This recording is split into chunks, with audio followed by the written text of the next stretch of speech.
और यही बात पुतिन के वफादार चेचन कमांडर कादिरोव को नागवार गुजरी। उन्होंने जेलेंस्की की मददगार दोनों बटालियन के आकाओं की खबर देने वाले के लिए बड़े इनाम का ऐलान कर दिया। और वो खुद तो सामने नहीं आए, लेकिन एक ऑडियो मैसेज जारी करके जेलेंस्की के मददगारों के खात्मे के लिए हुंकार भर दी। उन्होंने ऐलान किया कि जो भी उन्हें शेख मंसूरफ और दुदायफ नाम की बटालियन का पता बताएगा वो उन्हें $1 मिलियन यानी 7.5 करोड़ रुपए देंगे। कादिरोव के इस ऐलान से साफ है कि वो यूक्रेन के मददगारों से किस कदर परेशान है। यानी अब तक जंग में यूक्रेन के कई इलाकों से उसकी सेना को खदेड़ देने वाली तिकड़ी खुद मुश्किलों से घिर गई है। यही वजह है कि रमजान कादिरोव किसी भी हाल में जेलेंस्की के वफादारों का जल्द खात्मा करने के लिए उनका पता लगाने में जुट गए। उधर यूक्रेन ने अपने Schiff anti tank missile system का इस्तेमाल कर रूसी फौज को भारी नुकसान पहुंचाने का दावा किया।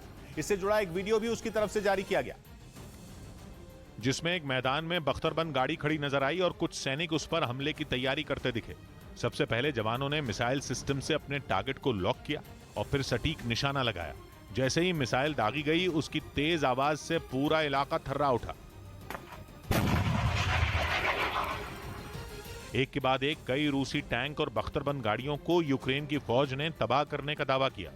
सामने आई तस्वीरों में दिखा कि कैसे मिसाइल सिस्टम से चुन चुनकर टैंकों को निशाना बनाया गया। वहीं एक हमला जंगल में छिपे सैनिकों पर भी किया गया, जिसके बाद चारों तरफ धुएं का गुबार छाया नजर आया। और जिस Schiff anti tank missile system से यूक्रेन की फौज ने पुतिन की सेना पर हमले का दावा किया, उसे यूक्रेन नहीं बनाया है, जिनका इस्तेमाल जंग की शुरुआत से ही जेलेंस्की की फौज कर रही है। और इस मिसाइल सिस्टम की मदद से कुछ सेकंड में टैंक और बख्तरबंद गाड़ियों को ध्वस्त किया जा सकता है। यही नहीं, जमीन पर दुश्मनों पर काल बनकर तो ये टूटती है, साथ ही हवा में उड़ रहे हेलीकॉप्टरों को भी ढेर कर सकती है। और इसके जरिए 5 किलोमीटर तक टारगेट को तबाह किया जा सकता है, जबकि वजन कम होने की वजह से इसे कंधे पर आसानी से रखकर कहीं भी ले जाया जा सकता है। वहीं यूक्रेन की सेना ने अमेरिकी रॉकेट लॉन्चर सिस्टम से रूस की फौज पर कई रॉकेट दागे। सबूत के तौर पर उसकी तरफ से एक वीडियो भी जारी किया गया, जिसमें एक जवान हाई मार्स यानी high mobility artillery rocket system से हमले की तैयारी करता दिखाई दिया। सैनिक ने सबसे पहले अपने टारगेट की पहचान की और फिर रॉकेट दागे। जैसे ही रॉकेट से हमले किए गए, उनकी जोरदार आवाज से पूरा इलाका दहशत में आ गया। यूक्रेन ने दावा किया कि उसने अपने इस हमले में रूसी फौज को काफी नुकसान पहुंचाया। सामने आई तस्वीरों में करीब 4 राउंड रॉकेट फायर हुआ। जैसे ही रॉकेट दागे गए, तेज रोशनी निकली और पूरे इलाके में धुएं का गुबार छा गया। बताया गया कि यूक्रेन ने जिस मल्टीपल रॉकेट लॉन्चर से हमले किए, वो उसे अमेरिका से मिले थे। और अमेरिका ने हाईमार्स नाम के इस मल्टीपल रॉकेट लॉन्चर सिस्टम को 1990 के दशक में बनाया था, जिसके जरिए एक बार में 6 रॉकेट दागे जा सकते हैं। ये ट्रक जैसा होता है, जिसे कहीं भी आसानी से ले जाया जा सकता है, और इसे खास तौर पर युद्ध के लिए ही बनाया गया है, क्योंकि ये चंद सेकंड में बड़े से बड़े टारगेट को ध्वस्त कर सकता है। यही नहीं, इसकी मारक क्षमता करीब 500 किलोमीटर तक है, जिसका इस्तेमाल अफगानिस्तान और सीरिया में अमेरिकी फौज कर चुकी है।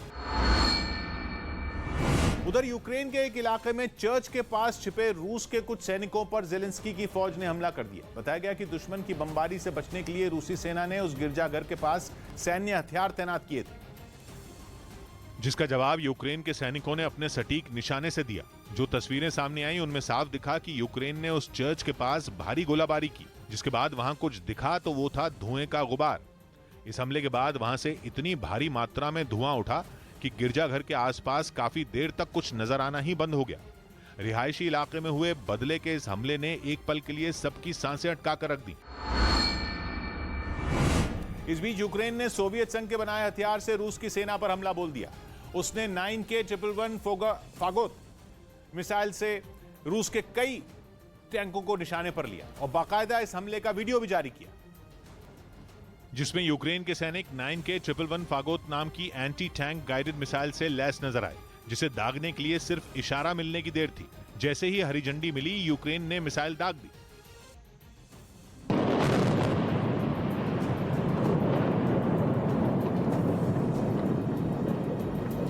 हवा की रफ्तार से भी तेज मिसाइल ने अपने टारगेट पर सटीक वार किया, जिससे वहां धुएं का गुबार उठता दिखा। यूक्रेन ने दावा किया कि उसने इस हमले में रूस के कई टैंकों को एक साथ निशाने पर लेकर बर्बाद कर दिया। और इसमें रूस के सैनिकों के लिए काल साबित हुई उन्हीं की बनाई 9K111 फागोत मिसाइल, जिसे कई साल पहले सोवियत संघ ने तैयार किया और 1970 में इस एंटी टैंक गाइडेड मिसाइल को सेना को सौंप दिया, जो न केवल बख्तरबंद गाड़ियों बल्कि भारी भरकम टैंकों को भी तबाह कर सकती है। इसे चलाने के लिए 3 लोगों की जरूरत होती है। 22.5 किलो वजनी इस मिसाइल सिस्टम से मिसाइल 60 किलोमीटर प्रति घंटा की रफ्तार से निकलती है और 2.5 किलोमीटर दूर तक दुश्मन पर हमला कर सकती है। बताया गया कि यूक्रेन ने जिस मिसाइल से हमला किया वैसी 1000 मिसाइलें रूस की सेना के पास हैं। पुतिन की फौज पर यूक्रेन में लोगों की मदद की आड़ में बम भेजने का आरोप लगा। यूक्रेन ने आशंका जताई कि रूसी सेना उसके देश के लोगों को नुकसान पहुंचाना चाहती है और इसीलिए उसने राहत सामग्री में बांटे जाने वाले दूध के पैकेट में बम लगाकर रखा था। सामने आई तस्वीरों में रूस के सैनिक खेरसॉन शहर के लोगों को खाने पीने की चीजें बांटते नजर आए। दावा है कि रूसी जवानों ने जो दूध के पैकेट दिए उनमें एक से बम मिला। बताया गया कि राहत सामग्री लेकर एक बुजुर्ग महिला जब घर पहुंची और उसने दूध का पैकेट खोला तो उसके होश उड़ गए।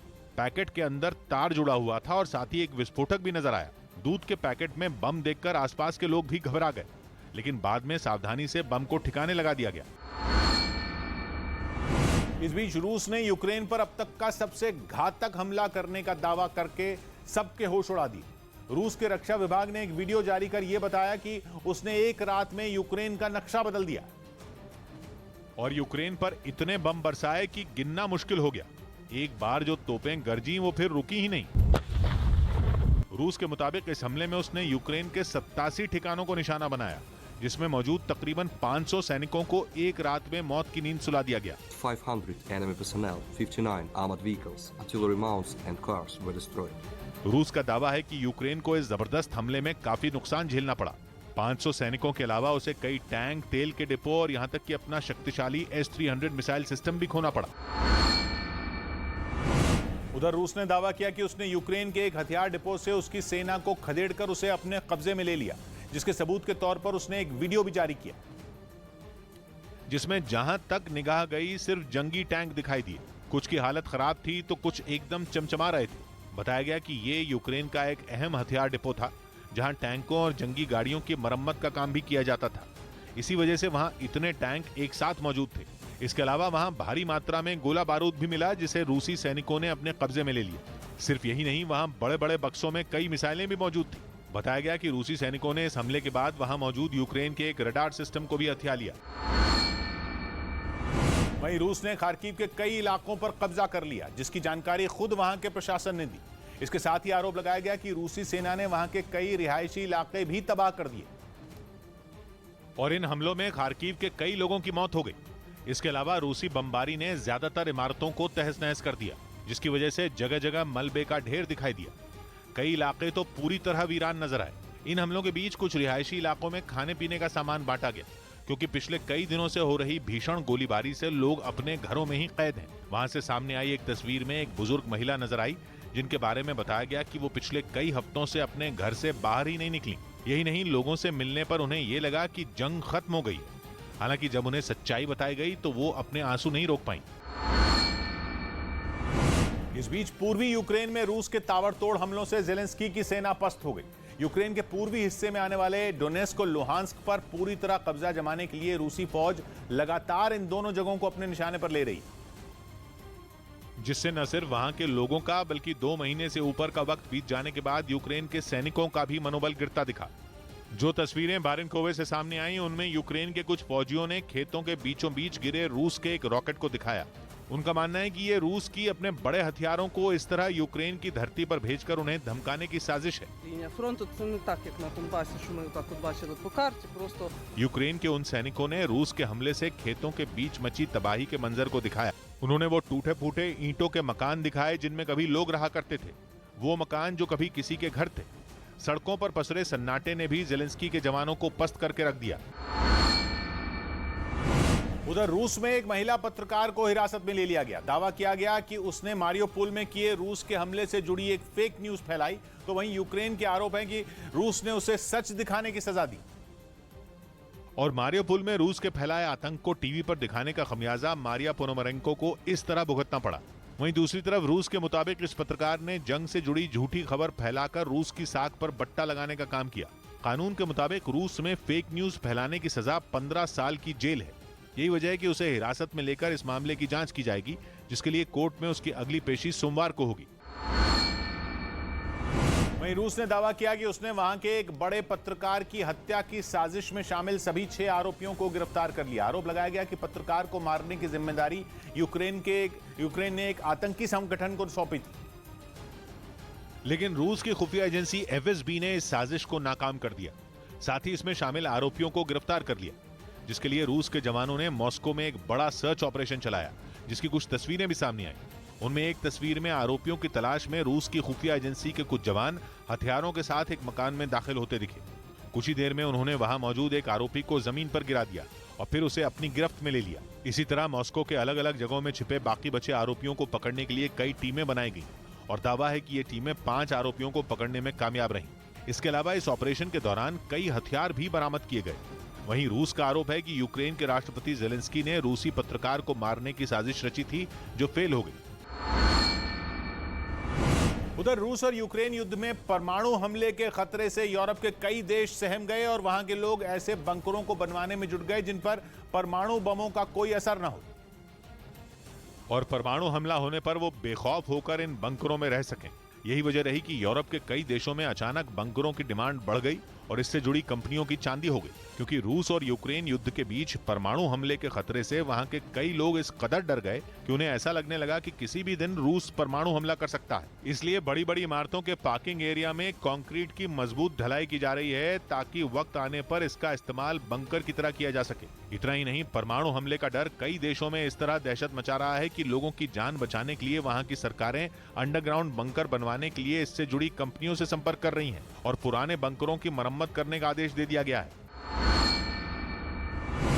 और जिन देशों ने परमाणु हमले से निपटने की तैयारी शुरू कर दी है, उनमें एक देश स्विट्जरलैंड भी है, जहां बंकर बनवाने या फिर ठीक करवाने की होड़ मची है। बंकर बनाने वाली एक कंपनी ने दावा किया कि स्विट्जरलैंड के लोग जमीन के अंदर बने बंकरों की मरम्मत करवाने में ज्यादा दिलचस्पी दिखा रहे हैं, क्योंकि 1960 के दशक में बने घर जैसे ये बंकर अब रहने के लायक नहीं बचे और उनमें ज्यादातर बर्बाद हो चुके हैं। बताया गया कि हर घर बंकर की नीति बनाकर वहां की सरकार ने उस वक्त करीब 20,000 बंकर बनवाए थे, ताकि कोल्ड वॉर के दौरान परमाणु हमला होने के हालात में स्विट्जरलैंड के लोगों को बंकरों में रखकर बचाया जा सके। इसके अलावा परमाणु प्लांट में हादसा होने पर उससे निकलने वाले रेडिएशन से बचने के लिए भी इन बंकरों को बनवाया गया था। इस बीच यूक्रेन के ज़ापोरिज़िया में रूसी सेना ने कई मिसाइलें दागीं, जिसके बाद शहर में अफरा तफरी मच गई और कुछ लोग हमले के बाद दहशत में सड़क पर इधर उधर भागते नजर आए। दावा किया गया कि रूस के हमले इतने जोरदार थे कि दूर तक धमाकों की आवाज सुनाई दी। बताया गया कि रूस की सेना ने क्रूज मिसाइलों से एल्यूमिनियम प्लांट को निशाना बनाया था। सामने आए वीडियो में प्लांट पूरी तरह आग की लपटों के बीच घिरा नजर आया। जैसे ही मिसाइल हमलों का शोर थमा, आसमान में चारों तरफ धुएं का गुबार छा गया। दावा है कि रूसी सेना शहर के लोगों में डर पैदा करने के लिए लगातार मिसाइलें दाग रही है। 62 दिन से जारी जंग में हथियारों की कमी से जूझ रहे यूक्रेन की मदद के लिए जर्मनी सामने आया। जेलेंस्की को अब जर्मनी से एंटी एयरक्राफ्ट सिस्टम मिलेंगे और इसका ऐलान खुद वहां की रक्षा मंत्री क्रिस्टीन लम्ब्रिस्ट ने किया। जर्मनी की ये दिखाने की कोशिश है कि वो भी यूक्रेन के साथ खड़ा है। Wir haben gestern entschieden, dass wir die Ukraine unterstützen werden mit einer Ukraine को जर्मनी से 50 एंटी एयरक्राफ्ट सिस्टम जल्द भेजे जाएंगे। वहां की संसद में भी इस बात पर चर्चा हुई कि कैसे यूक्रेन को ज्यादा से ज्यादा मदद पहुंचाई जाए। जेलेंस्की की फौज को जो एयरक्राफ्ट सिस्टम मिलेंगे उन्हें चीता भी कहा जाता है। यूक्रेन इनका इस्तेमाल जमीन और आसमान में रूस के हमले से बचने के लिए कर सकेगा, जबकि इनमें लगे रेडार की मदद से दुश्मन के हमले का तुरंत पता लगाया जा सकता है। वहीं यूक्रेन की सीमा के पास रूस के शहरों में हो रहे हमलों का ब्रिटेन ने समर्थन किया। पिछले 1 महीने में रूस के 3 तेल डिपो को निशाना बनाया गया और रूस का आरोप है कि ये हमले यूक्रेन की तरफ से किए गए। हालांकि यूक्रेन ने इस मुद्दे पर चुप्पी साध ली, लेकिन ब्रिटेन ने यह कहकर सभी को चौंका दिया कि यूक्रेन का रूस के अंदर घुसकर हमला करना जायज है और अगर इन हमलों में ब्रिटेन के भेजे हथियारों का इस्तेमाल हुआ है तो वो खुश है। ब्रिटेन के इस रुख से रूस भड़क गया और उसने चेतावनी दी कि नेटो अब यूक्रेन में प्रॉक्सी वॉर लड़ रहा है, यानी सीधे वो युद्ध में शामिल नहीं है, लेकिन यूक्रेन को उकसा रहा है, जिसका नतीजा बहुत भयानक हो सकता है। लुहांस्क में यूक्रेन की सेना ने इतने बम बरसाए कि रूसी सैनिकों के पैरों तले जमीन खिसक गई, जिसके बाद वो लोग जान बचाने के लिए वहां से भाग खड़े हुए। लेकिन यूक्रेन के धमाके रुके नहीं, बल्कि बढ़ते चले गए। जंगल से गुजरते रूसी सैनिकों के पास एक बम तो ऐसा फटा कि वो डर के मारे वहीं जम गए।